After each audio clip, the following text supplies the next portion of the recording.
Kita ditemukan lagi di Sabtu malam yang insya Allah dirahmati Allah ya. Karena malam hari ini kita kembali kajian keluarga di kajian Kasmaran, kajian Sakinah Mawaddah Warahmah Semarang, tentunya bersama saya Obin dan didukung oleh teman-teman dari Muslim Brotherhood, kemudian info kajian Semarang, Haji Event, dan juga didukung oleh teman-teman dari Muslim Basketball, dan juga didukung Bagian Santai Indonesia, Jahar Movement, dan juga tentunya dipersembahkan oleh Dawam Official. Teman-teman yang dirahmati Allah, alhamdulillah ini adalah bulan ke berapa berarti ya? 1,5 tahun ya, nggak kerasa, masya Allah. Gimana nih, udah dapet jodoh belum? Dari awal ikut kajian sampai akhirnya kajian malam hari ini spesial ya. Yang biasanya membahas tentang hati, persiapan pernikahan, CV terbaik. Nah, malam hari ini kita akan berbicara bersama dengan narasumber kita yang seorang dokter dengan judul Gaya Hidup Sehat Keluarga Islami. Nah, ini keluarga yang belum keluarga gimana? Dan juga tentunya beliau ini ternyata juga saat bertemu dengan istrinya juga dengan proses ta'aruf, masya Allah. Tidak usah berapa lagi, sudah hadir dengan kita dari Rumah Sakit Baitul Makmur ya, Baitul Hikmah Kendal. Baik, silakan Dokter Fahmi Yamani. Assalamualaikum. Ya, dokter boleh dipakai mic sini dulu. Mic sini. Ini boleh. Di atas apa di bawah nih? Orang naik, segini cukup. Oke. Ya. Dan tentunya malam hari ini untuk teman-teman yang simak secara online juga bisa bertanya, dan yang ada di sini juga siapkan pertanyaannya. Oke, Dok. Saya dengar dokter juga proses taruh juga waktu bertemu dengan istrinya. Iya, betul. Oke, baik. Sebelum jawab pertanyaannya, mungkin kita sedikit perkenalan dulu dengan Dokter Fahmi Yamani. Benar nama aslinya emang itu? Iya. Gimana? Nama aslinya benar? Benar. Bentar ya. Cek. Oh, ya. Benar nama saya. Benar ya? Ya. Oke, dokter juga alumni Undip?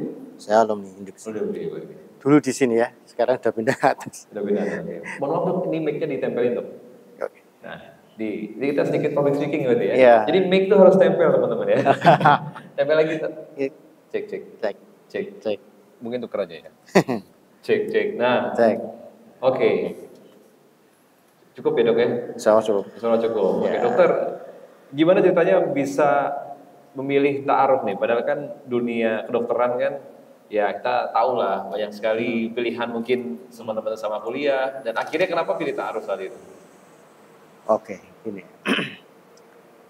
Jadi waktu itu saya kuliah dan juga ikut kajian seperti ini. Oke. Kajian seperti ini, terus ada Ustadz itu menawarkan, kamu sudah siap menikah?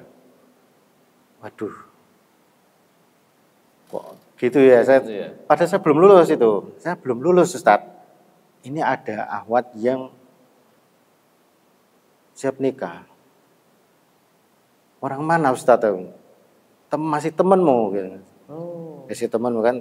Tapi saya nggak tahu tuh. Ternyata siapa namanya? Ternyata disebutkan kakak kelas. Kakak kelas saya nggak tahu kan, berarti saya nggak pernah, istilahnya nggak pernah interaksi. Iya. Tapi saya tahu orangnya itu. Gitu ya. Tapi nggak pernah kontak omong-omong itu apa, tapi tahu orangnya itu. Gitu. Jadi waktu itu ditawarkan seperti itu karena sudah ditawarkan, terus saya mikir gini, saat saya tak istikharah dulu, saya mau izin sama orang tua saya dulu. Oke.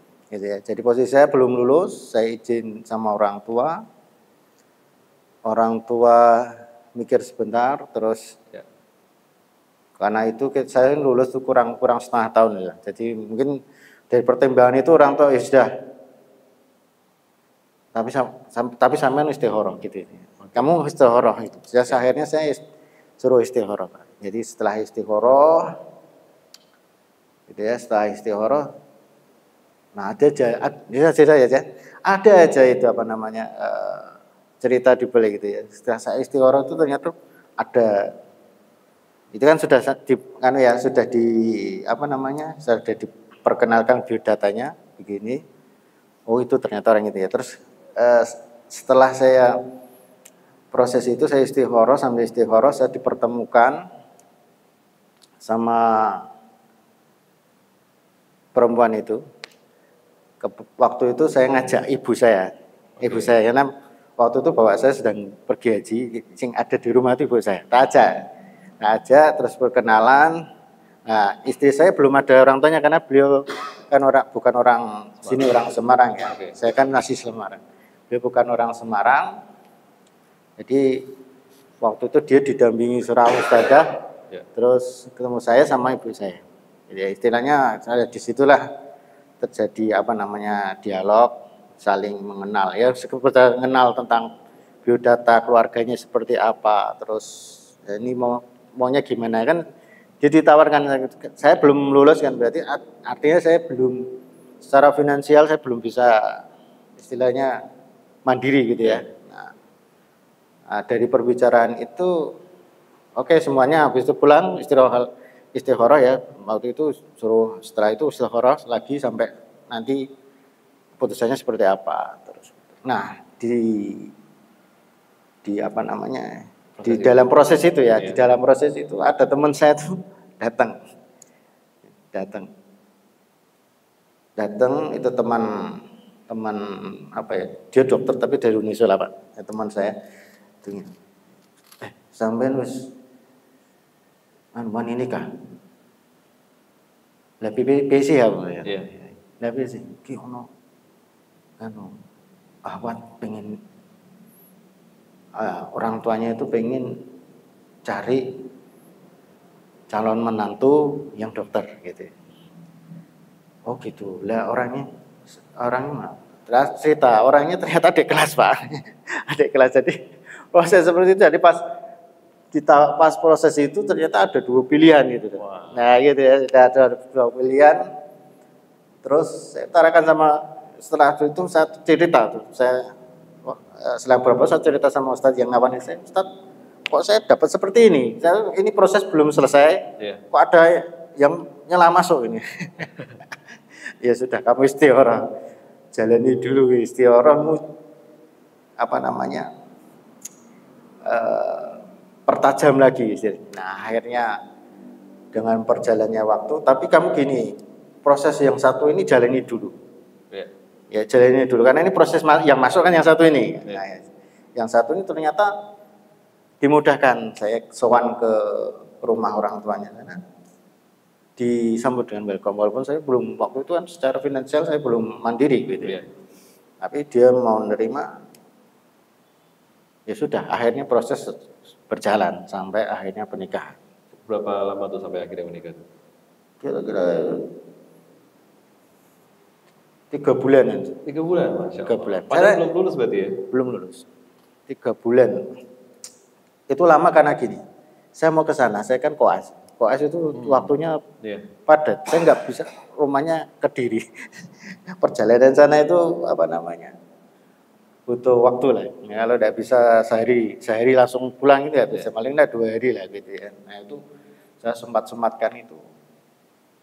Akhirnya ya sempat 3 bulan itu baru ke sana, terus langsung diterima. Terus akhirnya waktu itu cari-cari, setelah ketemu di sana itu 1 bulan langsung proses, langsung nikah. Nah alhamdulillahnya waktu itu pas yang mau menikah itu ternyata saya stase itu magangnya itu di bagian yang ringan. Apalagi ringan itu jadi bisa mana-mana. Ya, bisa waktunya luang gitu. Jadi bisa nyelah di sela-sela itu. Jadi seperti itu. Jadi saya nikah kan Sabtu ya, Minggu, Senin saya sudah pulang, saya sudah koas lagi. Luar biasa. Itu istri juga. Istri kan kakak kelas. Kakak kelas sudah lulus dia. Oh berarti udah jadi dokter? Udah. Wow, 1 dokter, 1 lagi pasien, bukan ya? 1 lagi calon dokter berarti masih koas ya? Iya. Masya Allah. Dan akhirnya 3 bulan kemudian menikah, dan alhamdulillah sekarang sudah jalan berapa tahun berarti menikah? 2007 sampai sekarang berapa? 17 17 tahun. Oh, Masya Allah. 11 tahun. Jadi memang kepikiran ta'aruf setelah datang kajian gitu ya, terus diarahkan oleh Ustadz untuk ta'aruf gitu ya. Iya, ditawari saya juga nggak pernah kepikiran, tiba-tiba ditawari aja gitu, dan saya shock gitu masuk itu. Wah, belum lulus saya kok. Kenapa ditawari seperti ini? Ternyata terus saya beranikan diri itu tadi, bicara sama orang tua. Yang penting kan itu komunikasi sama orang tua kan. Orang tua, baik orang tua saya sama orang tua yang bersangkutan gitu. Baik, sebelum masuk ke tema nih Ustadz, apa yang membuat Ustadz yakin kalau oke, ini ta'aruf berani nih, padahal belum ada, ibaratnya belum tetek lah secara finansial? Prinsip saya itu gini Mas, itu kan ada hadis, barang siapa yang menikah karena pengen menjauhi dari perbuatan haram, maka Allah akan bukakan jalan itu, akan bukakan jalan rezeki bagi dia. Dan alhamdulillah, ada aja, maksudnya setelah saya nikah itu ada aja rezeki, walaupun kan saya belum lulus, tapi ternyata ada tawan-tawan gitu, bisa dapat penghasilan walaupun sedikit ya. Maksudnya waktu itu kan belum punya anak, jadi kan enak aja penghasilannya buat berdua aja. Kalau anak nanti sudah kebutuhannya macam-macam ya. Dan alhamdulillah saya wisuda itu, anak saya lahir. Gitu Mas. Jadi pas saya sudah bisa full jadi dokter, anak saya sudah lahir. Artinya saya kan bisa memaksimalkan potensi saya, dan saya menghasilkan untuk menghidupi anak saya. Gitu lah. Dan sekarang prakteknya istri juga di mana? Dekat sama di satu institusi yang sama di rumah sakit. Ya, jadi memang jodoh itu kadang ya nggak bisa ditebak ya. Nggak bisa ditebak dengan orang siapa. Saya tidak mengira dapat orang itu kan. Selama ini cuma pernah lihat aja itu namanya ini kan waktu di Rohis itu ya, dia di Rohis ya tahu aja namanya, tapi nggak pernah komunikasinya biasa aja. Oke, Masya Allah. Jadi satu kisah yang jadi pembuka di malam hari ini, ternyata proses ta'aruf setiap orang itu memang diawali dari memang ingin menjaga gitu ya. Dan memang ciri-ciri jodoh adalah dimudahkan prosesnya, gitu ya dok ya. Oke dokter, tema malam hari ini adalah gaya hidup sehat keluarga Islami.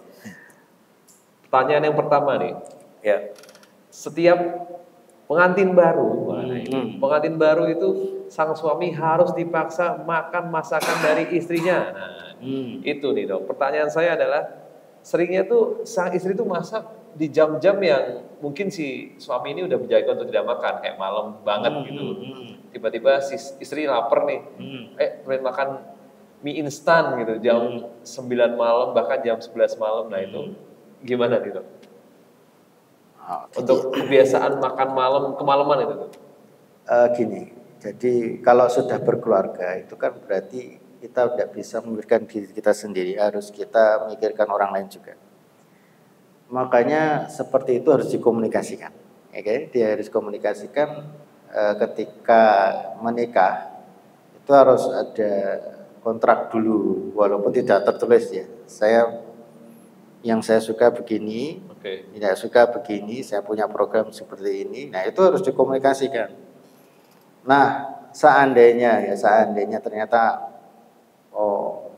mungkin lupa komitmennya itu, terus ada misalnya memasakkan masakan di luar jadwal itu, ya kita harus terima sambil kita sudah kadung dibuatkan gitu ya dimakan aja, tetapi kita harus sampaikan lagi bahwa dulu kan saya pengennya begini, saya nggak mau makan malam karena mungkin saya pengen menjaga berat badan dan sebagainya misalnya gitu.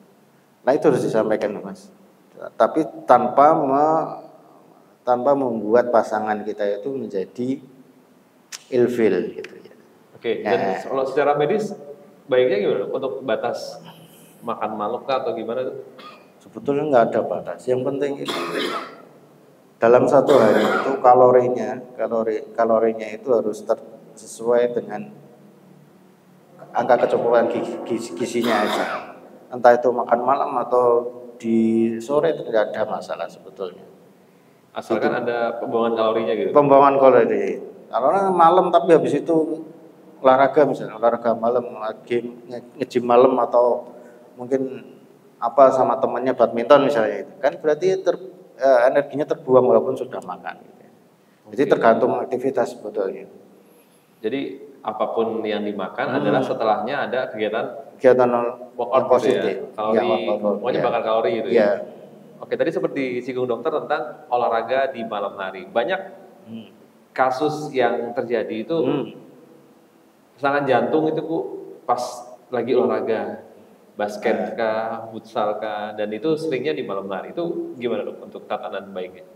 Sebetulnya kalau apa namanya serangan-serangan itu olahraga itu tidak hanya malam hari Mas. Itu yang penting gini, kalau kita olahraga itu harus sesuai dengan kemampuan kita, jangan terlalu forset. Nah, makanya biasanya sering menyebabkan serangan jantung mendadak itu pada olahraga-olahraga yang kompetitif. Ya kan, ada partnernya, basket, badminton, futsal itu ada partnernya.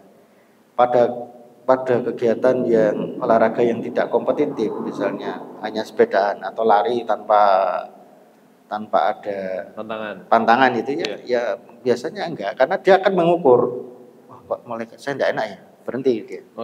Tapi kalau orang kompetitif kan aku harus menang gitu kan, akhirnya dia karena semangat itu dia mulai ada keluhan-keluhan di badan itu nggak dirasa, terus diteruskan akhirnya kolaps. Jadi semua olahraga yang kompetitif berpotensi. Kecuali kalau fun gaming ya, santai gitu ya, tidak ada memacu sesuatu hadiah atau apapun gitu ya. Nggak ada targetnya itu target yang segera harus dicapai ya, itu nggak masalah.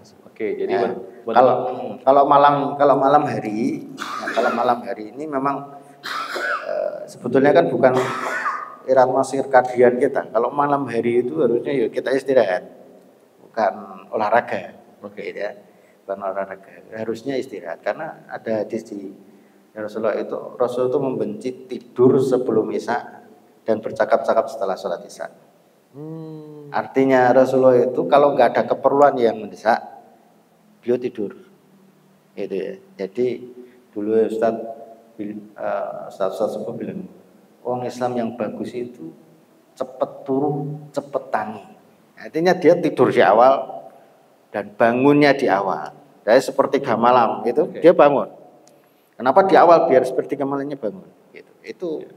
Itu sirkadian dari siklus dari tubuh kita seperti itu. Yang bagus seperti itu. Jadi yang bagus setelah isya kalau ada kegiatan yang syar'i tidur.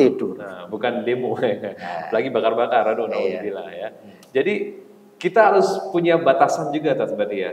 Kalau misalnya kita olahraga yang berat, tapi setelah makan yang berat juga. Gimana? Iya, atau kompensasinya setelahnya. Misalnya malam ini misalnya disuguhi makan berat, besok olahraga. Malamnya makan pecel lele, yang penting paginya olahraga. Olahraga. Dibakar tuh lemaknya besok pagi kan gitu. Dan ada nggak sih Dok batasan makan malam Dok sebenarnya untuk dokter? Kalau batasan malam nggak ada. Nggak ada, tergantung kebiasaan masing-masing orang. Nggak ada. Memang kalau di Islam sih nggak ada batasan itu. Kalau di medis pun juga dia pertimbangnya gini, kalau malam karena tidak dibakar, kemungkinan untuk diendapkan di tubuh lebih besar daripada kalau masih siang dan ada aktivitas. Karena ada aktivitas, jadi yang kita makan akan dibakar segera, kan begitu. Dan kalau untuk pasangan nih, secara medis, kalau bicara tentang masa subur nih ya, nah itu baiknya gimana Dok untuk mencapai program hamil? Kalau tentang tadi kan tarik ke belakang makan, pola makannya kah atau pola tidurnya yang bagus? Yang penting gini, kalau mau siklus hidup kita bagus ya kita harus ngikuti pola sirkadian kita. Nutrisinya harus diperhatikan, tidurnya cukup, istirahat cukup, nutrisinya harus dijaga. Sudah itu, kalau sudah ini diatur, sudah disesuaikan, Nah, nanti semua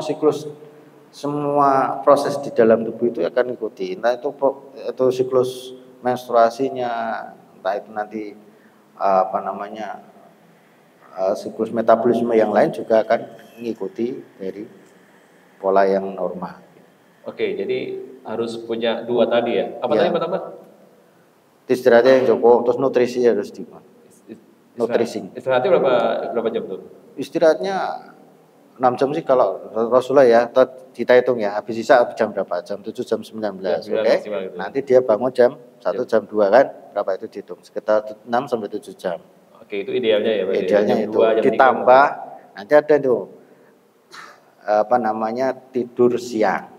Oh, itu sebelum zuhur ya? Sebelum zuhur atau setelah zuhur, antara jam 13 sampai jam 15. Itu pola sirkadian kita di waktu-waktu itu kita akan rasakan. Itu hanya sebentar aja, 30 menit, 40 menit itu cukup tidur sebentar bisa menyehatkan lagi.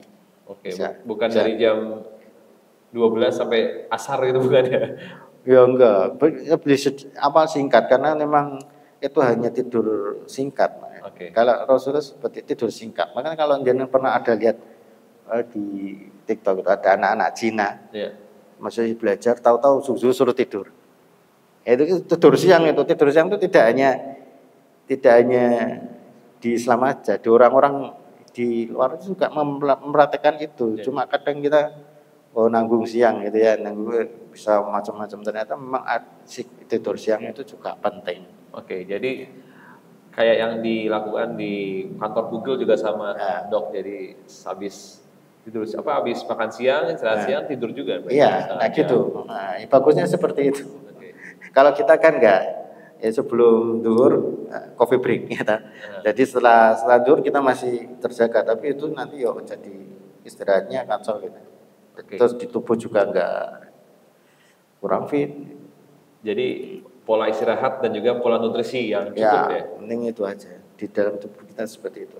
Dan kalau kita simpulkan kan masyarakat Indonesia ini kan terlalu manja dengan nasi nih dok. Sedangkan nasi ini ada kandungan gula yang berbahaya katanya kan.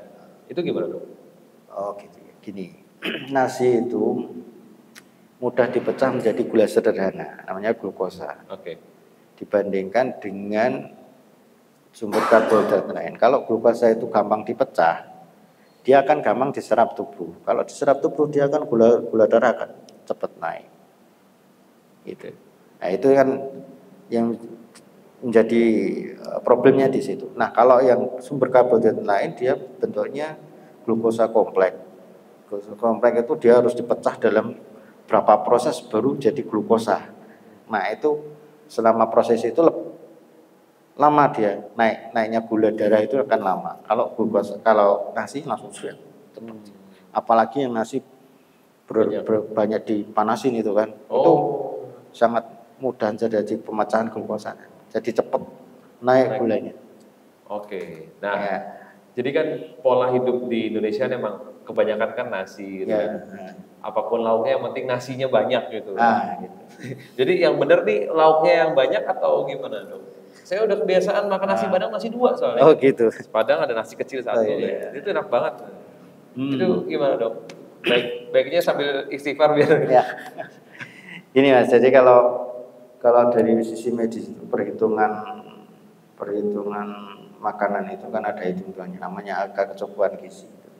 Itu dalam sehari 2100 sampai 2200 kalau kilokalori. Nah, itu 60 sampai 65% glukosa, terus protein itu 10 sampai 15%, kalau lemaknya 10 sampai 25%. Itu idealnya. Tapi nanti berjalannya usia, nanti komposisinya akan berubah. Misalnya sudah kena gula, nanti glukosanya nggak sampai 60%, harus dikurangi gitu. Nah, seperti itu. Nah, apakah nasi yang banyak itu berbahaya? Tergantung aktivitas jenengan. Oke, jadi kalau aktivitasnya banyak aman ya? Kalau aktivitasnya banyak butuh energi misalnya, untuk kuli bangunan misalnya, atau macul di sawah. Nasi itu adalah sumber energi yang cepat dipecah, cepat jadi energi. Makanya kalau dia dia itu pekerja berat, nasi. Asal jangan habis itu es teh ya. Wah, itu Tambah es teh manis kan. Nah, itu apa? itu Gulanya bahaya ya. bahaya. Oh. Apa? Nah, itu teman-teman habis makan nasi padang nambah, minumnya es teh, 2 lagi es teh. Wah, itu pas lagi gula darahnya langsung naik itu ya.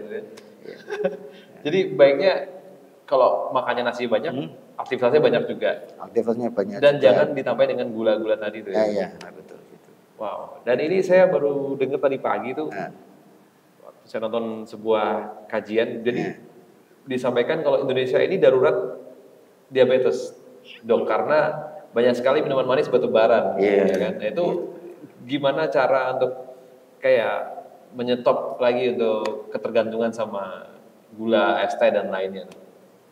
Ya harus kembali ke ini lagi pola hidup sehat. Jadi harus kita tekankan memang konsumsi gula itu memang harus diperhatikan. Biasanya gitu. Jadi ya, edukasi itu penting untuk mulai generasi muda ya. Jangan sampai itu kan kita nanti terasanya tuh sudah umur 40-an ya. Jadi kalau sekarang masih enak saja gitu ya. Tapi nanti setelah umur 40-an sudah mulai ada itu. Mulai ada gejala dan sebagainya, gulanya sudah mulai nggak bisa dikontrol dengan harus tergantung obat dan sebagainya. Oke, dan ini kalau kita mau puasa itu kan ketakutannya adalah mah ya kan. Sebenarnya puasa ini bisa bikin memicu kita mah atau aman gitu. Kalau puasa ya gini, jadi secara pengalaman saya berdasarkan ada pasien-pasien yang datang ke saya itu dia memang awalnya memang mah, tapi setelah puasa, misalnya puasa Ramadan itu dia bercerita selama puasa mahnya nggak kambuh. Tapi ada juga orang yang waktu puasa mah sakit mah itu ada. Jadi kita nggak bisa kebiayaan apakah puasa itu baik bagi penderita gastritis ya mah itu atau malah justru sebaliknya. Jadi tergantung orangnya masing-masing. Keparahan dari gastritis itu juga macam-macam. Dari yang awalnya lesi yang sederhana atau asam lambungnya saja, atau sudah terjadi perlukaan. Kalau sudah terjadi perlukaan, mungkin dengan puasa masih sakit itu. Nah, tergantung dari kalau dia sudah punya mah, ya kalau pas puasa ya harus obat mahnya jangan sampai tidak diminum gitu, karena sudah terjadi pelukan. Kalau sudah ada erosif, gastritis erosif itu sudah pengobatannya lebih intens, tidak bisa kayak orang asam lambung biasa kasih promah saja sudah selesai. Tapi kalau yang sudah perlukaan dikasih obat promah masih nyeri, itu kan berarti derajatnya masing-masing gitu. Oke, dan seringnya nih kan kalau puasa hawanya tuh pengen buka puasa pakai yang banyak kan? Ya, banyak dok. Baiknya gimana dok? Buka puasa itu gimana ya? Kalau nggak makan gorengan kurang ya kan? Gorengan, es teh, gitu, belewah, es belewah, es semua gitu ya. Habis itu gorengannya nggak bisa lari. Bahkan pengennya buka puasa langsung sego ya kan? Nah itu baiknya gimana kalau untuk menu buka puasa terbaik? Kalau baiknya ya sebagaimana disabdakan Rasulullah, makanlah ketika lapar dan berhentilah sebelum kenyang kan gitu. Dan ada di sini sungguh buruklah manusia itu yang mengisi tidaklah intinya gini, tidak ada yang buruk diisi itu selain perutnya manusia. Terus kalau dia makan, hendaklah dia makan untuk menegakkan punggungnya saja. Kalau tidak bisa, maka sepertiganya diisi makanan, sepertiganya diisi minuman, sepertiganya diisi udara gitu. Nah, gitu artinya. Nah, batasannya gimana? Ya itu tadi. Nah, itu kan perhitungannya. Simpelnya adalah makanlah ketika lapar dan berhentilah sebelum kenyang. Kayak gitu. Kalau kita buka puasa kan lapar, makan, tapi sebelum kenyang selesai gitu. Nah, kan kalau kita itu karena puasa, mumpung poso gitu ya, semuanya pengen dimakan gitu ya. Tapi masalahnya 2 porsinya nggak kenyang ya kan? Jadi harus bisa nyetop sendiri berarti gitu ya. Harus sendiri, harus kontrol diri sendiri. Gitu. Baiknya Kan buka puasa langsung makan besar atau nanti setelah subuh, setelah, enggak. setelah sholat isya gitu. Ya baiknya ya ketika apa namanya ketika adzan maghrib gitu ya. Nah itu makan yang ringan dulu. Nah Rasulullah mencontohkan makan kurma itu ya. Terus nanti mau makan besarnya setelah sholat maghrib silakan. Nah intinya pelan-pelan masuk perut itu pelan-pelan. Kalau langsung banyak perutnya kaget malah perutnya sakit, ya kan mentah-mentah gitu. Malah apa namanya sholat tarawihnya enggak karena perutnya sakit. Gitu ya. Baik, dok kan setiap orang tadi dokter bilang emang punya ininya masing-masing ya, takarannya masing-masing. Ya. Nah, kenapa ada yang aman ketika makan pedas level 10, tapi ada juga yang tidak aman level 2 aja udah muntaber deh. Itu memang secara medis tuh gimana, Dok? Emang ada yang pengecualian seperti itu atau gimana? Ya ada. Jadi kan orang ambang nyeri masing-masing orang kan beda-beda, Mas. Ada orang ditekan gini aja nyeri, ada yang dijiwit sampai berdarah kadang nggak apa-apa.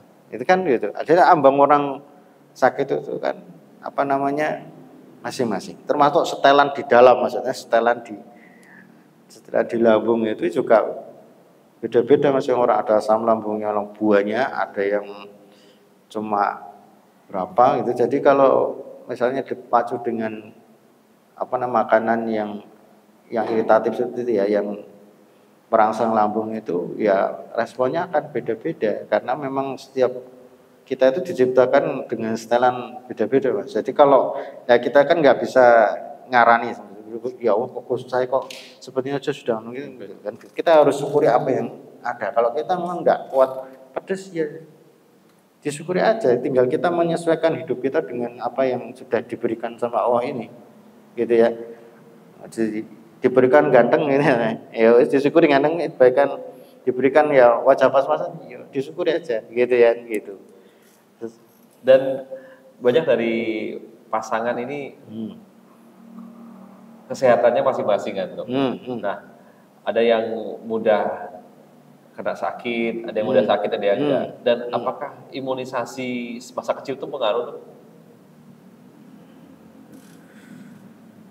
Kalau imunisasi itu kan ada penyakit-penyakit tertentu, Mas. Jadi misalnya BCG untuk TBC, difteri, terus untuk tetanus itu kan penyakit-penyakit yang khusus. Apakah setelah dewasa dia sering sakit itu karena pengaruh tidak divaksin? Lah sakitnya apa dulu? Sakitnya misalnya dulu vaksinnya lengkap waktu kecil, ternyata sudah gede sakitnya beda, bukan yang berkaitan dengan apa namanya jenis vaksin yang sudah diberikan kan begitu. Ya itu berarti tidak bisa dihubungkan kan gitu. Soalnya ada beberapa fakta di lapangan tuh. Ada 2 anak dari teman saya itu. Anak pertamanya nggak diimunisasi. Anak pertamanya diimunisasi secara lengkap dan anak keduanya tuh nggak diimunisasi dan ketahanan tubuhnya tuh berbeda gitu, Dok.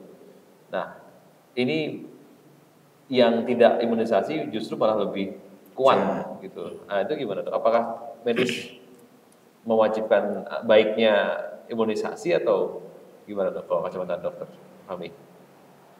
Kalau medis mainstream ya, medis mainstream itu yang harus kuat itu memang mewajibkan imunisasi. Tapi ada beberapa dokter dan medis itu yang tidak sepakat karena dia punya pola pikir sendiri kan gitu. Itu kan antara program mainstream dengan pendapat pribadi kan ada yang berbeda. Jadi berdasarkan mungkin pengalaman pribadi dia, dari pengalaman pribadi dia bisa juga dia mengambil kesimpulan seperti itu.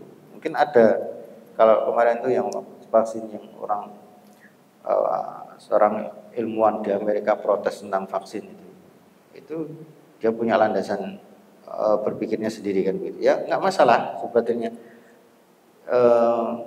Kalau medis mainstream memang butuh vaksin ya. Dan gini, vaksin itu kan memang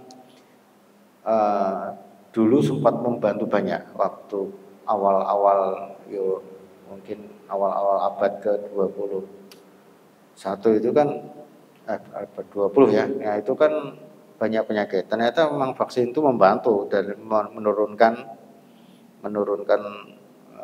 rasio penyakitnya itu. Nah, sampai sekarang kan masih masih dipakai karena pengalaman empirisnya dulu memang seperti itu, menurunkan misalnya kolera, terus misalnya cacar itu sempat turun dengan imunisasi. Dan gitu aja. Dari memang imunisasi memang bermanfaat, tapi mungkin kalau ada anggapan yang lain ya bisa, karena mungkin ada pola pemikiran tadi, kok ternyata kok anakku yang satu kok ringkih gitu ya. Ya saya termasuk itu Mas, saya juga punya anak begitu, satu tak imunisasi, satu enggak, outputnya beda. Maksudnya sesuai dengan yang kemarin kan ada itu, satunya yang saya imunisasi lengkap gampang sakit, yang enggak terimunisasi bandel ya.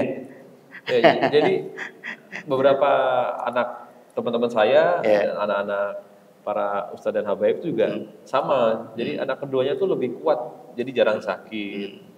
Dan ya akhirnya menyimpulkan bahwa ya udah nggak usah imunisasi gitu, dok. Untuk kalangan teman-teman dan para ustadz dan habaib ini, itu kalau secara mainstream memang menyarankan untuk imunisasi gitu.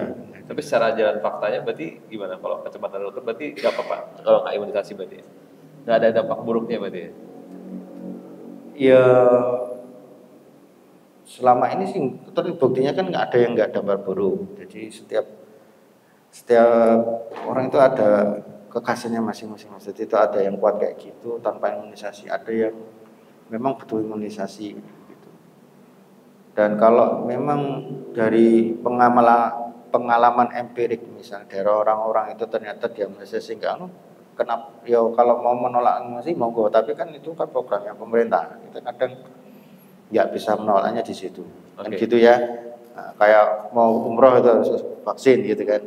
Itu program, kita mau berangkat tapi nggak mau divaksin, yuk kita nggak bisa berangkat kan gitu. Itu kan memang ada program. Dan kalau dari tadi pengalaman empiriknya ternyata antara divaksin dan divaksin kok outcome-nya kan nggak bisa sesuai dengan prediksi, maksudnya yang divaksin kok malah penyakitan gitu ya. Oke, jadi buat teman-teman ada beberapa fakta memang yang seperti itu gitu. Iya, ada seperti itu. Yang menolak vaksin itu tidak hanya di Indonesia ya, di luar negeri juga banyak. Ilmuwan-ilmuwan juga ada yang menolak seperti itu. Makan karena dia itu kayak suara minoritas, kadang nggak terlalu dianggap gitu. Oke, dan kalau menurut dokter nih, gaya hidup sehat keluarga Islami itu dimulai dari kebiasaan tadi ya, kita harus istirahatnya tepat dan nutrisinya juga tepat ya. Nah itu nutrisinya yang dimaksud tuh apa sih dok? Gini ya, jadi keluarga ya saya kira aja. Nutrisi yang tepat itu nutrisi sesuai dengan kebutuhan. Tadi kecukupan kalorinya, gitu. Kecukupan kalorinya kan karbohidrat, lemak, sama protein. Itu makronutrien. Makronutrien itu kita butuh banyak itu untuk tubuh kita. Terus ada lagi mikronutrien. Mikronutrien itu vitamin. Terus mineral itu kita butuh. Nah, keseimbangan itu kan dirumuskan kalau di negara kita jadi 4 sehat 5 sempurna itu kan. Ya kan? Nasi, lauk, sayuran, buah-buahan, susu. Nah, itu semuanya sudah dirangkum dalam nyanyian ya. Waktu itu sebetulnya nyanyian ya. Itu seperti itu untuk memahamkan orang bahwa makanan yang baik itu komposisinya itu. Jadi nutrisinya komposisinya itu. Oke, jadi kalau teman-teman mau mendapatkan kesehatan yang optimal punya jam istirahat yang tepat dan juga tentunya pola nutrisi yang tepat juga gitu ya. Oke, dan seringnya kita digoda dengan makanan-makanan yang lagi viral sekarang, kayak contohnya sebelah ya, terus makanan yang dari zaman dulu sampai sekarang masih bertahan dan mengenakan kayak batagor. Sekarang ada yang lagi ngetren lagi cilor. Aduh, itu semua itu makanannya enak semua tuh dok. Itu dampaknya bahaya nggak sih dok kalau seringnya tiap hari tanpa cilok tuh atau cilor tuh kayak kurang gitu. Tanpa gorengan juga nggak bisa loh sehari-hari tanpa gorengan. ginian cilok itu kan komposisinya banyak karbohidrat. Ya tergantung kita makannya kan itu harus tadi ya kalau di karbohidratnya tuh nasi karbohidrat tuh. Nah, itu cilok kan berarti karbohidrat aja. Ya kan lauknya mana? Kan gitu. Kalau mau makan kan harusnya kalau cilok ada lauknya sih apa? Telur misalnya. Nah, sudah. Tinggal seratnya tuh. Sayurnya ada enggak? Buahnya ada enggak? Kalau dia makannya cilor terus ada telurnya, terus dia ada buah, 4 sehat sudah masuk kan gitu. Mewah sekali ya. Tambah susu ya ta? Cilor dan salad ya. Iya gitu. Jadi bayang enggak? Iya enggak, Pak ya itu kan karbohidrat. Maksudnya ya kalau cilor itu kan masih karbohidrat maksudnya. Bukan kayak makanan yang aneh-aneh misalnya minuman-minuman yang kemasan rasa-rasa itu kan itu beda lagi ya. Mas. Kalau cilok itu kan sebenarnya makanan tradisional ya. Sebelah itu kan juga makanan tradisional kan. Kekinian tapi itu kan memang basicnya tradisional dari tradisi dari. Oke, jadi pada dasarnya yang penting kita harus tahu adakah serat di sana, adakah protein di sana untuk pendamping tadi ya. Oke, jadi buat teman-teman boleh silakan konsumsi itu, tapi juga ada pendampingnya tadi. Iya, yang penting itu, ya, sebenarnya lengkap. Ada nasinya juga jangan lupa. Nasi. Kalau cilor kan misalnya, itu sudah karbohidrat, nggak usah pakai nasi nggak apa-apa tuh. Nah, dok, satu pertanyaan yang agak mengganjal sama ini, saya beberapa kali tuh komentarin temen, dia tuh, Vito makan steak gue sego, malah sekarang trennya adalah di tempat-tempat steak tuh steak sama nasi, itu gimana dong? Itu apa menyalahi kodrat sebagai steak atau gimana tuh? Apa nggak masalah steak dan nasi gitu? Steak kan sumber protein. Oke. Oh nggak masalah berarti ya? Nggak masalah kan. Oh asal nasi jangan nambah ya. Steaknya jangan masuk gimana? Kan ada yang steak yang ada ininya sih, ada tepungnya. Kan ada steak yang kalau yang daging semua ya. Daging semua kan itu. Nah kalau misalnya misalnya steak ayam kan sudah ada tepungnya, itu sudah ada karbohidratnya. Ngapain kasih nasi kan gitu. Nah kalau misalnya steak daging sapi kan belum ada karbohidratnya. Mau kasih nasi, mau kasih kentang kan bisa. Boleh. Itu kan karbohidratnya kan gitu. Nah. Oke, jadi itu boleh ya. Terus kalau yang suka makan mie instan plus nasi itu gimana dok? Itu kabarnya gimana dok? Soalnya enak banget tuh. Tanpa pakai telur sih oke lah, telurnya boleh ya. Asal ada proteinnya gitu ya. Ya ada proteinnya. Ya itu kalau makan nasi pakai mie itu kan berarti kan cuma karbohidrat saja sama rasa-rasa kan. Tapi enak ya kan? Tapi enak apalagi malam-malam ya. Karena enaknya karena penyedapnya mas. Ya itu. Jadi penyedapnya itu semua yang enak harus ada proteinnya. Yang bergizi maksudnya. Karena yang bergizi harus ada proteinnya, gitu. Harus lengkap proteinnya, ada lemaknya, gitu kan, ada seratnya, itu. Oke, ya. Jadi silakan teman-teman makan apa aja boleh, tapi ada nutrisinya di sana, ada proteinnya, ada seratnya, jadi ada pendampingnya gitu ya. Oke. Nah, untuk komposisinya dulu ada jembatan keledai itu, jembatan keledai. Bagaimana makanan proporsional itu? Itu makan kamu karbohidrat nasi, kamu kepalkan tanganmu. Nah segini nasimu. Oke. Segini ya. Proteinnya, tanganmu memegang gini. Nah ini protein segini nih. Nah tempe segini. Tempe kita tipis banget ya. Segini pokoknya ya. Gini itu kalau jembatan keledainya. Gitu. Terus ada seratnya. Untuk seratnya terserah berarti ya. Seratnya terserah. Itu patokan nasinya ya segembang gini. Nah itu. Kalau ada komposisi gitu saya jadi inget MBG. Nah itu itu sebenarnya kalau untuk komposisi yang tepat itu gimana tuh? Nasinya kemarin sempat viral tuh kan buah semangka tuh tipis banget sekuku gitu kan. Kalau secara kesehatan tuh baiknya gimana? Kalau kesehatan seperti tadi harus itu tadi 4 sehat 5 sempurna itu harus masuk semuanya, karbohidratnya harus benar, komposisinya paling tidak 60 sampai 65%. Proteinnya harus gini, harus ada hitungnya, harus ada seratnya kan gitu. Seratnya setipis itu tadi. Nah, semangka ya. Dan ini dok, apakah dari kecil harus sudah diajarkan untuk makan ya begitu, atau nanti setelah udah usia mungkin remaja? kan banyak orang tua tuh berpatokan anak sehat itu adalah yang gemuk. Itu gimana? Oh, tidak. Anak sehat itu yang sesuai dengan beratnya itu sesuai dengan usianya, berat dan tingginya sesuai dengan usianya, kan ada grafiknya. Itu ikuti grafiknya itu yang bagus seperti itu. Kalau terlalu tinggi ya berarti obes, kalau gizi kurang gitu ya, sampai gizi buruk gitu. Jadi ada tabel yang dibuat itu kan itu dari statistik dari beberapa terus ketemulah itu tabel itu berat badan ideal dari anak-anak. Nah, pola hidup sehat itu harus ditekankan sejak kecil. Gitu ya. Masakan sayuran itu harus dari kecil. Ketika anak sudah mulai mengenal makanan pendamping ASI itu harus dikenalkan juga. Kenalkan juga serat. Itu buah-buahan sayuran harus dikenalkan. Gitu. Dan ini kan lagi tren nih kan makan real food ya, apa ya dok ya? Jadi itu seperti ubi, seperti pisang rebus, itu untuk sarapan. Nah itu apakah anak kecil atau balita itu aman untuk konsumsi itu untuk sarapan? Apa harus nasi gitu? Sebetulnya kalau ini juga harus nasi, cuma kan anak-anak itu kan dibiasakan dengan makanan yang dimakan sama orang tuanya. Kan orang tuanya nasi ya nasi. Kalau orang tuanya makannya sagu, ya sagu. Gitu. Dikenakan itu biar orang tua kesini, anak nggak kesana, ya ikut-ikut orang tuanya karena mungkin akan lebih efektif menghemat biaya juga kan. Apa yang dimasak itu yang dimakan sama anak kan begitu. Harusnya seperti itu, enggak orang tuanya masak ini, anaknya dimasakin apa gitu kan nanti secara kos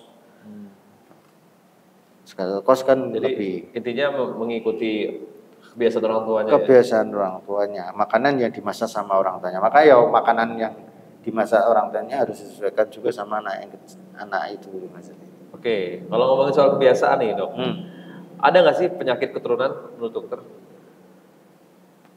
Penyakit keturunan ada, yang link sama gen itu ada, dan real maksudnya. Dan seringnya penyakit apa aja dok? Penyakit kelainan darah ada, kayak hemofili. Ya hemofili kan menurun lewat gen. Terus kalau suka alergi itu juga keturunan? Alergi itu enggak keturunan. Nah, kalau alergi kan ada yang didapat. Jadi ada yang memang ada hubungan gen. Ada yang didapat itu orang tuanya enggak kena, tapi dia kena alergi. Nah,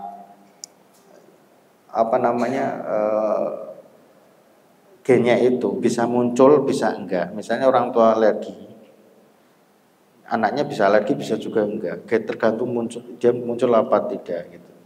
Jadi munculnya ya tergantung, itu random. Maksudnya random itu ya tergantung kekuasaannya Allah. Allah mau ciptakan apa terserah Allah kan gitu. Gitu ya. Dimunculkan apa yang mau dimunculkan. Kadang orang tuanya misalnya gennya begini ternyata anaknya lain gitu. Orang tuanya sehat tapi anaknya lain, ada kelainan gen. Berarti anak yang pakai kacamata itu keturunan anak orang tuanya yang kacamata atau nyaru nggak sih itu? Misalnya orang tuanya ini ada yang ngaruh, minusnya banyak, terus anaknya juga akhirnya minus. Ada yang nyaru, ada yang tidak. Misalnya kebiasaan, misalnya anak sekarang itu kebanyakan yang terjadi itu karena paparan dari sinar HP itu memang ganas itu. Banyak papan anak pakai kacamata karena itu. Gitu. Kalau yang keturunan itu kayaknya nggak bisa bukan ada kajian yang begitu menurun gitu, nggak ada. Oke, jadi tidak jaminan orang tuanya kacamata, anak juga kacamataan gitu ya? Tidak ada jaminan. Oke. Baik teman-teman, silakan untuk yang mau tanya boleh bisa langsung ditulis atau mungkin pakai mic, silakan. Ya, sambil nunggu ada yang mau tanya nih, Dok. Apa yang harus disiapkan untuk teman-teman yang belum menikah menjelang nikahnya nih untuk secara kesehatan agar subur misalnya gitu? Agar subur ya. pertama tadi itu ya, kebiasaan hidup, pola hidup sehat itu harus dimulai. Kebiasaan makan yang halalan toiban itu harus dimulai biar siklusnya apa namanya, siklus tubuhnya bagus. Nah, terus berat badan diturunkan, karena mungkin ya berat badan kalau mau taruh ternyata lemu gitu begitu kan, jadi mundur ya kita kan yo nedasian itu kalau mau apa namanya, terutama perempuan ya, kalau dia punya berat badan lebih ya itu diturunkan gitu ya, biar misalnya nek proses taarufnya biar biar lancar dulu, lancar setelah udah nikah baru seserah. gitu ya. Kalau dari persiapan itu ya, persiapan kesehatan seperti itu. Yang penting ya pola hidup sehat aja, ya nggak ngerokok gitu ya. Karena nanti kalau sudah berkeluarga terus masih ngerokok itu bahaya. Keluarga dekat itu akan jadi perokok pasif kan gitu. Kita kalau laki-laki kalau yang rokok belajar dihentikan. Nanti berefek ke istrinya, ke anaknya, harus dihentikan. Oke, silakan Ya. teman yang mau tanya boleh ditulis di kertas. Nah, yang lagi ya setelah sering kesehatan, bahwa yang penting itu karena menikah itu dia harus belajar tentang parenting, biar nggak kaget ketika begitu dia nikah terus ditakdirkan segera dapat anak. Itu yang penting dia punya ilmu parenting untuk mendidik anaknya itu. Ini kan tadi masalah keluarga sehat. Jadi kemarin saya dikasih tema sama Mas Alfian itu kan keluarga hidup sehat, keluarga Islami. Tak browsing di AI, ternyata isinya tuh gini, isinya tuh keluarga sehat itu ya, keluarga sehat itu harus ada pendidikan agama dan karakter, harus ada apa namanya, kesehatan fisik dan mental, komunikasi yang baik gitu ya, lingkungan yang positif yang bisa menumbuhkan apa namanya, potensi dari keluarga itu menjadi lebih baik gitu, baik itu di karir di dunia maupun karir akhirat gitu ya. Nah, terus yang kelima, pembagian tugas yang jelas di dalam keluarga itu. Itu keluarga sehat yang nah, dalam pertama tadi pendidikan agama dan karakter itu jadi penting bagi, karena kadangkala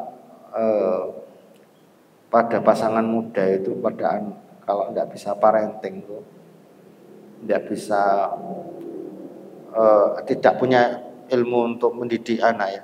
Anak itu kan punya karakter masing-masing, itu nanti salah didikan. Ya salah didikan, jadi mungkin dananya inginnya begini gitu. Jadi akhirnya sama anaknya terlalu keras, akhirnya anaknya menjadi ke apa namanya, didikannya jadi nggak bagus gitu. Yang penting itu ilmu itu tentang parenting itu untuk kesehatan dari mental dari keluarga. Ya, penting itu ya Mas. Selain nutrisi tadi. Nah, nutrisi mungkin kan ya sudah makannya sana, tapi saya lihat kebanyakan pasangan muda itu itu masalah parenting, menghadapi anak rewel, mana anak apa namanya tantrum itu. Nah, itu kan ada tekniknya. Ya itu kalau nggak dipelajari gitu, nanti dia bingung itu menghadapi anak seperti itu. Nanti hawanya emosi saja gitu. Di rumah tangga jadi tidak sakinah gitu. Itu seperti itu ya. Jangan bagi jomblo ini yang mau nikah ini. Oke, apa nih bekal awal untuk parenting bagi yang akan menikah? Itu gini Mas, itu kan parenting kan ada bedanya sendiri ya. Nanti jangan bisa dari kacamata dokter sendiri apa? Kalau dari kacamata dokter? Oke, gini, kalau parenting itu kita harus bisa bagaimana menghadapi anak. Psikologi anak beda-beda ya. Ya itu nanti harus, itu kan ada ilmunya sendiri tuh, ilmu psikologi itu. Maksudnya di situ tuh. Saya tidak kurang memahami terlalu banyak. Anak saya soalnya mantuan. Kalau yang beda lagi ya. Kayak yang rewelin saya nggak bisa nanti. Saya juga menyerah gitu ya. Gitu aja. Untungnya anak saya tuh itu ya manut semua. Alhamdulillah. Ya itulah, kalau kan kita nggak tahu ya kita dikaruniai anak yang seperti apa kan begitu ya. Kalau dari saya biar anaknya manut adalah sebelum pas lagi tidur dibisikin aja manuto ya manuto. Ya. Gitu. Oke, jadi sekarang teman-teman yang mau tanya boleh mungkin seputar kesehatan atau pengalaman masing-masing. Nah, Dok, apakah pengaruh kebiasaan sebelum menikah, pola makan dan lain-lain itu akan mempengaruhi pasangan, Dok? Bisa ya, bisa tidak. Tergantung pasangannya. Pasangannya punya prinsip apa enggak atau ngikut harus gitu. Jadi bisa aja ya, bisa juga tidak. Tergantung dari masing-masing orang kan gitu. Punya karakter, karena ada karakternya seperti apa. Gitu kan ya. Nggak bisa disamaratakan setiap pasangan. Oke, dan komitmennya adalah ketika bertukar CV harus dipastikan si laki-laki ini tidak merokok gitu ya baiknya ya, atau enggak meniatkan diri tidak merokok setelah menikah gitu ya berarti ya. Sebelum menikah harus komitmen dulu, enggak merokok. Wong sudah niat mau menikah kan begitu kan, berarti kan sudah step satu. Kalau sudah ada niat mau nikah ya kan gitu, sudah satu step itu, maka ya harus berkomitmen hentikan merokok begitu. Harusnya seperti itu. Kalau misalnya nanti aku misalnya umur masih 25, nikahnya mau 30, misalnya gitu ya. Ayo monggo masih mau merokok kan begitu. Tapi kan itu ini bagi kesehatan kan nggak bagus ya. Tapi itu saja. Oke, baik. Silakan ada yang mau tanya? Mungkin sudah terjawab semuanya mungkin tadi ya. Sudah siap untuk berubah mulai hari ini. Mulai menjaga lagi pola istirahatnya dan juga nutrisinya harus benar-benar dijaga. Kalau makannya banyak berarti harus gerak yang banyak ya. Mungkin yang belum terbiasa olahraga, silakan yang habis makan banyak langsung setelah makan, mungkin sejam atau 2 jam setelah makan baru olahraga baiknya. Oh enggak, kalau masih 2 jam itu perut masih penuh kan Mas. Itu enggak enak kalau buat olahraga. Baiknya lebih dari 2 jam. Lebih dari 2 jam. Itu masih di lambung sini belum jalan gitu. 2 hari setelah makan banyak gitu olahraga ya. Akhirnya kebiasaan. Oke. Intinya adalah kita harus membakar kalori setelah kita makan banyak gitu ya. Oke, teman-teman. Ini kan belum ada pertanyaan ya. Nah, saya mau ini materi yang sudah saya siapkan gini. Jadi intinya dalam keluarga yang sehat itu ada beberapa poin ya Mas. Pertama adalah Islam itu menjaga pentingnya kebersihan, ya. Yang kedua menjaga makanan yang halal. Yang ketiga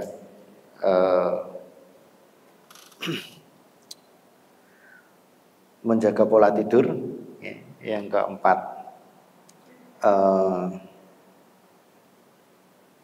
olahraga. Yang kelima baru berobat. Ya pola-pola sehatnya seperti itu ya. Yang pertama jaga kebersihan ya. Ada sebuah ungkapan an-nadhafatu minal iman. Kebersihan itu adalah bagian dari iman. Walaupun ini hadisnya lama ya, tapi ada penguatnya at-tahuru satrul iman. Bersuci itu adalah bagian dari iman. Jadi menjaga kebersihan itu penting. Entah itu laki-laki sama perempuan. Nah, Rasulullah mencontohkan seperti apa? Yang pertama masalah siwak. Ya, siwak menggosok gigi. Ada hadis disebutkan di situ, kalau tidaklah aku memberatkan umatku, maka aku suruh umatku itu setiap mau sholat bersiwak. Ya, bayangkan sikat gigi 5 kali ya, betapa bersihnya gigi Anda ya. Itu kalau itu yang memberatkan. Tapi enggak ya, kita kan kalau di sini kan mau pas mandi sama mau tidur 3 kali aja udah bagus lah begitu ya. Nah, jadi kalau Rasulullah itu mencontohkan siwak, itu setiap sholat bersiwak. Ya, ya bedanya dengan sikat gigi ya, sikat gigi kan butuh odol gitu. Jadi kita bawa odol sama sikat. Kalau siwak kan kayak kayu gitu ya. Habis sikat gigi bersiwak terus dibersihkan kasih kantong. Ya, itu simpelnya seperti itu. Dan ini intinya adalah membersihkan gigi dari kotoran sela-sela makanan, yang itu akan menjadikan mulut bau gitu. Nah, jaga kebersihan. Itu laki-laki perempuan nanti kalau sudah suami istri ya itu kan menjaga. Terus kapan lagi? Aisyah pernah berkata kapan itu siwak. Rasulullah itu setiap mau masuk rumah itu bersiwak. Artinya setiap mau menjumpai istrinya itu siwak. Ya itu penting itu. Nanti jangan sampai kita sudah menikah Nah itu wis payu lah, akhirnya kebersihan ya kita mengabaikan kebersihan, sikat gigi dan sebagainya. Itu kan penting, itu untuk menjaga keharmonisan rumah tangga kan penting kebersihan seperti itu ya. Nah, siwak. Terus kedua mandi ya, mandi itu di dalam Islam itu haknya Allah bagi seorang muslim itu kalian mandi tiap 7 hari sekali. Tiap 7 hari, seminggu sekali. Haknya Allah ya. Kok bisa 7 hari Pak? Kita kan nggak tahu ya. Itu kan saudara-saudara ya. Kita nggak seperti hidup di Afrika yang kekurangan air. Ya, di sana kekurangan air maka kan mandi itu daripada airnya buat mandi buat minum kan gitu ya. Jadi mandi menjadi problem di sana. Di daerah kutub mandi juga problem. Kenapa? Dingin, nggak betah. Saya tuh punya teman dokter perempuan, rumahnya Bandung. Dia cerita sama saya baru kaget. Kalau saya di rumah Pak, saya tuh mandi 3 hari sekali. Perempuan Pak, mandi 3 hari. Kenapa? Dingin Pak sana. Jadi intinya kalau beliau kan kuliah di sini mandi setiap hari 2 kali. Di sana di rumah sana di Bandung dia mandinya cuma 3 hari sekali. Karena dinginnya gitu ya. Jadi mandi itu batas maksimalnya, kok paling lambat kamu 7 hari harus mandi. Nah gitu. Nah itu biasanya dijatuhkan pas hari Jumat. Kenapa? Hari Jumat kan sekalian sholat Jumat gitu. Itu batas maksimal dari mandi itu. Kalau bagus ya mandi kayak di Indonesia ya 2 hari, sehari 2 kali. Tapi ini jadi problem loh. Kalau dengan penyedia maktab di Arab yang buat haji itu problemnya, jadi setiap hotel punya problem itu kalau kedapatan jamaah haji dari Indonesia. Kenapa? Boros banyu Mas. Jadi hotel ini banyak mengeluarkan uang untuk beli air gitu. Karena orang Indonesia mandinya itu sehari 2 kali kan gitu. Kalau yang Afrika dengar itu mandinya ya begitu. Itu tadi mandi. Kemudian sunanul fitrah ya, sunnah yang 5 itu ya, memotong kuku gitu, mencukur bulu ketiak, mencabut bulu ketiak, mencukur bulu kemaluan, memelihara jenggot, menipiskan kumis. Ini kebersihan ini yang harus dijaga. Terus memakai wewangian. Ya, Rasulullah itu suka dengan wewangian. Bahkan kalau ada kisah bahwa wewangian Rasulullah itu tercium sebelum orangnya kelihatan. Saking wanginya beliau gitu. Ya, gitu ya. Ya gitu. Jadi wewangian itu kebersihan. Ya, iya. Gitu ya. Ya seperti itu ya. Ini kebersihan. Yang kedua tadi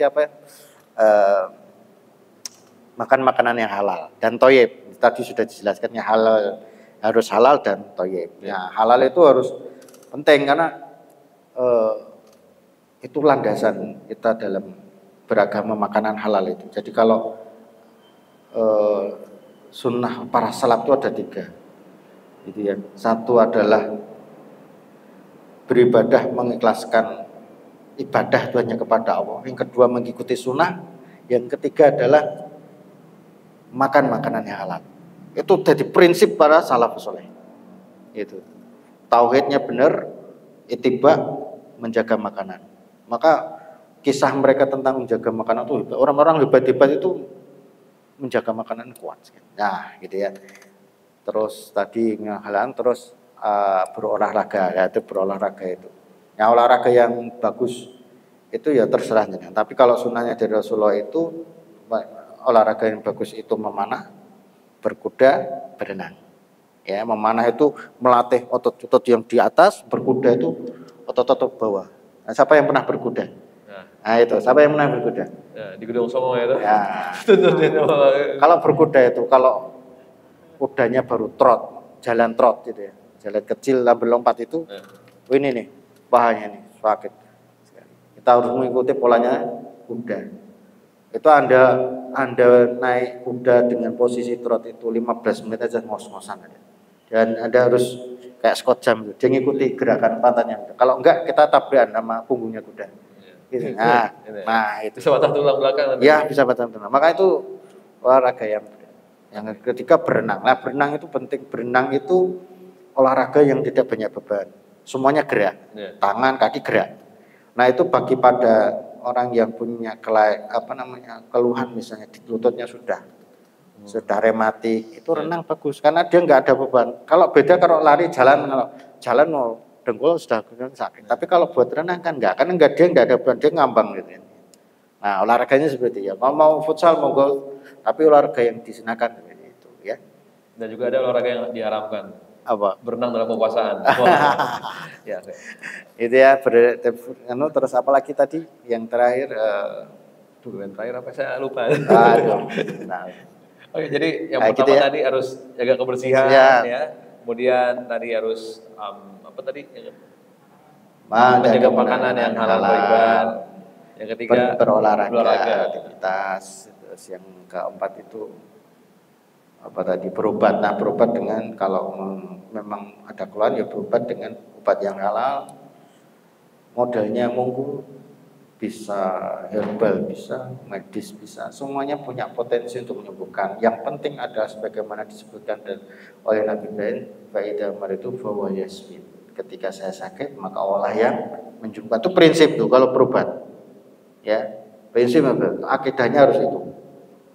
Kamu berobat sama siapa saja, entah itu medis, entah itu herbal, tukang pijat dan lain sebagainya. Tapi yang jadi camkan adalah fa'idha maritu fahuwa yashfin.